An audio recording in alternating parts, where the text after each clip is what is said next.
আসসালামু আলাইকুম। ঈদ মোবারক। সবাইকে স্বাগত জানাচ্ছি গ্লোবাল ভিউজে। আপনাদের সঙ্গে আছি আমি শরফি দিবা। আজ জানাবো আন্তর্জাতিক গণমাধ্যমে আলোচিত সংবাদ ও বিশ্লেষণ। ইসরায়েলি সেনাদের রক্তের স্রোত বয়ে গেছে গাজা উপত্যকায়। যুদ্ধে আরও 11 সেনা হারানোর কথা নিশ্চিত করেছে ইসরায়েল। এর মধ্যে একটি ঘটনায় 8 সেনা পুড়ে কয়লা হয়েছে। গাজায় জয় পাওয়া অসম্ভব।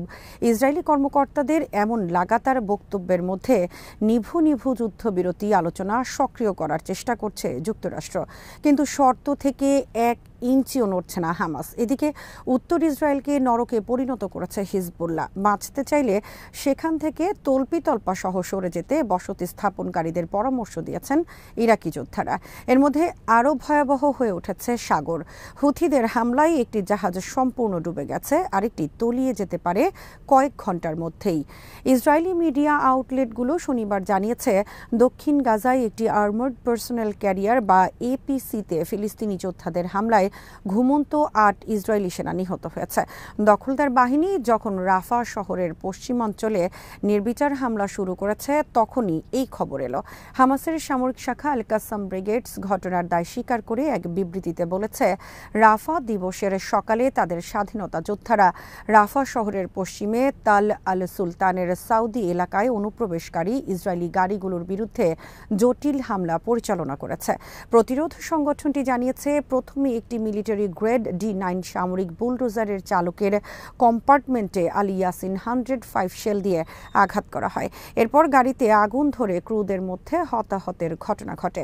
ঘটনার পরপর উদ্ধারকারী বাহিনী এলে নামের শ্রেণীর একটি এপিসিকে আল ইয়াসিন 105 শেল দিয়ে আঘাত করা হয়। এতে পার্সোনেল ক্যারিয়ারটি পুরোপুরি ধ্বংস হয়ে যায় এবং এতে থাকা সব ক্রু সদস্য নিহত হয়। ইসরায়েলি মিডিয়ার প্রতিবেদন অনুযায়ী রাফা শহরে নামের শ্রেণীর একটি এপিসিতে এন্টি ট্যাঙ্ক শেল ছোড়া হলে বড় ধরনের বিস্ফোরণ ঘটে গাড়িটিতে আগুন লেগে যায়। এতে গাড়িতে ঘুমন্ত 8 সেনা দগ্ধ হয়ে মারা যায়। শনিবার রাতে ইসরায়েলি মিডিয়া আউটলেটগুলো জানিয়েছে সেনাদের লাশ সম্পূর্ণ পুড়ে গেছে এবং এপিসি পুরোপুরি ধ্বংস হয়ে গেছে। নিহতদের মধ্যে একজন কমব্যাট অফিসার ছিলেন বলেও জানিয়েছে সংবাদ মাধ্যমগুলো। খবরে বলা হয় ধ্বংস হওয়া এই এপিসি আন্তর্জাতিকভাবে একই ধরনের অন্য যানবাহনের তুলনায় সর্বাধুনিক এবং এটি বিশ্বের সবচেয়ে ভারী সাঁজোয়া যানগুলোর একটি। এই অভিযান ছাড়াও শনিবার কিসুফিম মিলিটারি সাইটে বড় ধরনের রকেট হামলা এবং অন্যান্য ফ্রন্টে দখলদারদের উপর প্রচণ্ড হামলা চালিয়েছে আল কাসাম। ইসরায়েলি প্রতিরক্ষা বাহিনী শনিবার ঘোষণা করেছে গাজায় ফিলিস্তিনি যোদ্ধাদের সঙ্গে যুদ্ধে তাদের 601তম ইঞ্জিনিয়ারিং ব্রিগেড এবং 179তম ব্রিগেডের 11 সেনা নিহত হয়েছে। আহত হয়েছে আরও 2 সেনা। তাদের মধ্যে 8 জন নিহত হয় রাফার তাল আল সুলতান শরণার্থী শিবিরে। 2 সেনা নিহত হন মধ্য গাজায় একটি ইম্প্রোভাইজড এক্সপ্লোসিভ ডিভাইসের বিস্ফোরণে 2 সেনা নিহত হওয়ার পাশাপাশি 2 সেনা আহত হন। আরেক সেনা নিহত হন রাফায়। কয়েকদিন আগে যুদ্ধের সময় তিনি মারাত্মকভাবে আহত হয়েছিলেন। শনিবার তিনি মারা যান। ইসরায়েলি প্রতিরক্ষা বাহিনীর তথ্য অনুযায়ী এর মাধ্যমে 7 অক্টোবর গাজা যুদ্ধ শুরুর পর নিহত ইসরায়েলি সেনা সংখ্যা দাঁড়িয়েছে 661-তে। গাজায় স্থল হামলা শুরুর পর নিহত হয় 311 ইসরায়েলি সেনা। তাদের পরিসংখ্যান অনুযায়ী যুদ্ধে 3617 জন সেনা গুরুতর আহত হয়। হামাসের দেয়া তথ্য অনুযায়ী হতাহত দখলদার সেনা সংখ্যা তাদের দেয়া সংখ্যার চেয়ে বহুগুণ বেশি।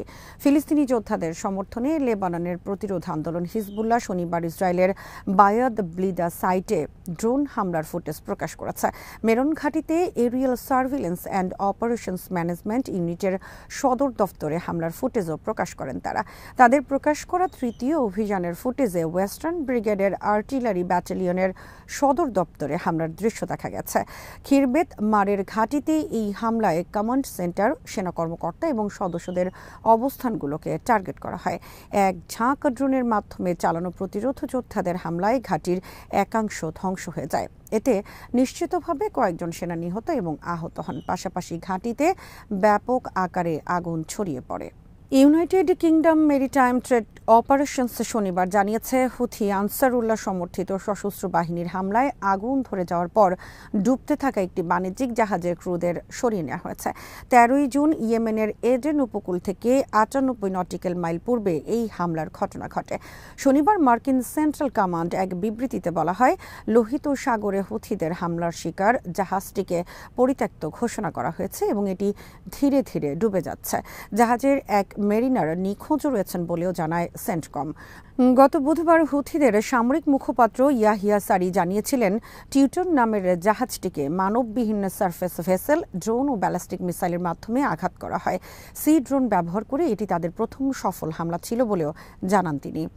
এদিকে ব্রিগেডিয়ার জেনারেল ইয়াহিয়া সারি শনিবার জানিয়েছেন লোহিত সাগর এবং এডেন উপসাগরে ইয়েমেনের সশস্ত্র বাহিনীর হামলায় একটি জাহাজ ডুবে গেছে এবং আরেকটি ডুবি করছে। তিনি বলেন এডেন উপসাগরে ভারবেনা নামের একটি জাহাজে বেশ কয়েকটি ক্ষেপণাস্ত্র আঘাত হানার পর এটি ডুবে গেছে। এছাড়া টিউটন নামের আরেকটি জাহাজে কয়েকটি ক্ষেপণাস্ত্রের পাশাপাশি একটি নৌ ড্রোন দিয়ে হামলা চালানো হয়। এতে জাহাজটি ব্যাপকভাবে ক্ষতিগ্রস্ত হয়েছে এবং আগামী কয়েক ঘন্টার মধ্যে এটি ডুবে যাবে। জেনারেল সারি বলেন, আমরা ইসরায়েলের সঙ্গে বাণিজ্যিক সম্পর্ক অক্ষুণ্ণ রাখার পরিণতির ব্যাপারে বিশ্বের সব বাণিজ্যিক প্রতিষ্ঠানকে আবারও হুঁশিয়ার করে দিচ্ছে। কোনো কোম্পানির জাহাজ যেন ইসরায়েলি কোনো বন্দরে যাওয়ার চেষ্টা না করে, কারণ সেক্ষেত্রে ইয়েমেনের সশস্ত্র বাহিনী ওই জাহাজে হামলা চালাবে। ইসলামিক রেজিস্ট্যান্স ইন ইরাক জানিয়েছে শনিবার তারা অত্যাধুনিক একটি ক্রুজ মিসাইলের মাধ্যমে ইসরায়েলের হাইফা বন্দরে হামলা চালিয়েছেন। আরকাব মিসাইলের মাধ্যমে ইরাকের মাটি থেকে এই হামলা চালানো হয় বলে জানিয়েছেন তারা। ফিলিস্তিনিদের উপর গণহত্যার প্রতিবাদে ইরাকি যোদ্ধারা এর আগে বেশ কয়েকবার হাইফা বন্দর সহ ইসরায়েলের বিভিন্ন গুরুত্বপূর্ণ স্থাপনায় হামলা চালান। শুক্রবারও তারা ইসরায়েলের রামাত ডেভিড বিমান ঘাঁটিতে ড্রোন হামলা করেন। ইরাকি প্রতিরোধ সংগঠনগুলোর এই জোট জানিয়েছে দখলদারিত্ব প্রতিরোধে চলমান অভিযানের দ্বিতীয় পর্যায়ে ইসরায়েলি ঘাঁটিগুলোতে হামলা আরও জোরদার করবেন তারা। প্রেস টিভি জানিয়েছে উত্তর ইসরায়েলে বসবাসরত সব ইহুদিবাদীকে তাদের ঘরবাড়ি ছেড়ে অবিলম্বে দক্ষিণের দিকে সরে যাওয়ার আহ্বান জানিয়েছে ইরাকের একটি প্রতিরোধ সংগঠন। তা না হলে ইয়েমেনের সশস্ত্র বাহিনীর সঙ্গে সমন্বয়ের ভিত্তিতে তাদের বিরুদ্ধে পূর্ণমাত্রার হামলা চালানোর হুমকি দিয়েছে সংগঠনটি।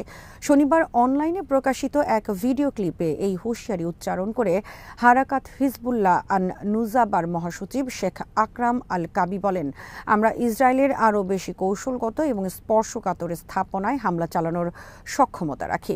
আমাদের হামলা আরও প্রসারিত হবে এবং আমরা আরও বেশি উদ্ভাবনী শক্তি ব্যবহার করে ব্যাপক মাত্রায় হামলা চালাব।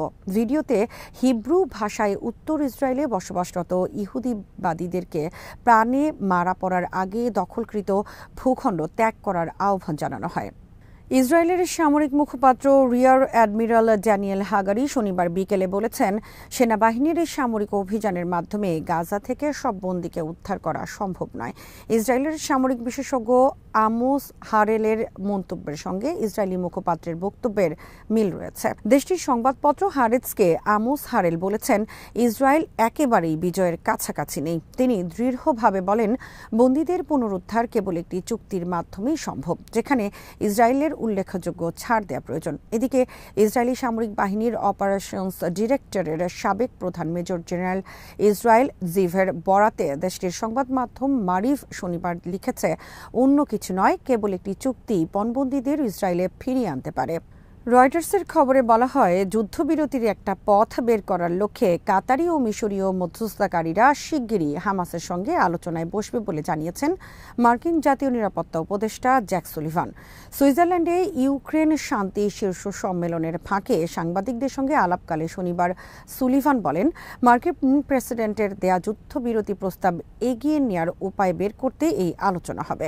সুলিভান বলেন, তিনি এরই মধ্যে কাতারের প্রধানমন্ত্রী শেখ মোহাম্মদ বিন আব্দুল রহমান আল থানির সঙ্গে এ নিয়ে আলোচনা করেছেন। ইউক্রেন সম্মেলন উপলক্ষে দুজনই এখন সুইজারল্যান্ডে রয়েছেন। বাইডেন বৃহস্পতিবার বলেছিলেন, তিনি আশা করছেন না যে নিকট ভবিষ্যতে যুদ্ধবিরতি এবং বন্দী বিনিময় চুক্তি হবে। তিনি বলেন, হামাসের উচিত হবে তাদের অবস্থান পরিবর্তন করা। তবে হামাস জোর দিয়ে চলছে যে কোনো চুক্তিতে অবশ্যই যুদ্ধ স্থায়ীভাবে বন্ধ এবং ইসরায়েলি সেনাদের গাজা থেকে পুরোপুরি প্রত্যাহারের কথা থাকতে হবে। সুলিভান বলেন, মার্কিন প্রস্তাবে দেয়া হামাসের সংশোধনী গভীরভাবে পর্যবেক্ষণ করছেন কর্মকর্তারা। যুক্তরাষ্ট্র মনে করে একটি চুক্তির সম্ভাবনা এখনও রয়েছে। হামাসের সঙ্গে কথা বলে কাতার এবং মিশর কোনো একটা পথ বের করতে পারবে। সুলিভান বলেন, আমরা ইসরায়েলিদের সঙ্গেও কথা বলছি। এনবিসি নিউজ জানিয়েছে গাজায় কোনো নিরপরাধ বেসামরিক নাগরিক নেই মর্মে একটি ভিডিও প্রকাশ করে বিশ্বব্যাপী তীব্র ক্ষোভের জন্ম দিয়েছে ইসরায়েল।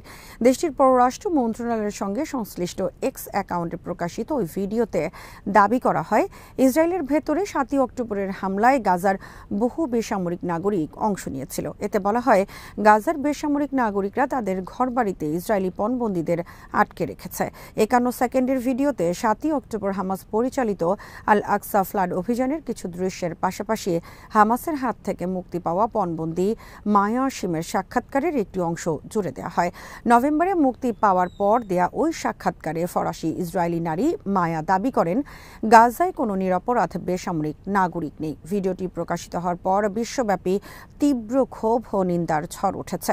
অনেকেই বলছেন, গাজায় অন্তত ৩৭,৩০০ বেসামরিক নাগরিককে নির্বিচারে হত্যার পক্ষে যুক্তি তুলে ধরার জন্য তেল আবিব এই ভিডিও প্রকাশ করেছে। জার্মানির বার্লিন ভিত্তিক যুদ্ধাপরাধ বিষয়ক গবেষণা প্রতিষ্ঠান ওয়ে আমো ফাউন্ডেশনের গবেষক মার্ক কার্স্টেন বলেছেন, এটি বিরক্তিকর।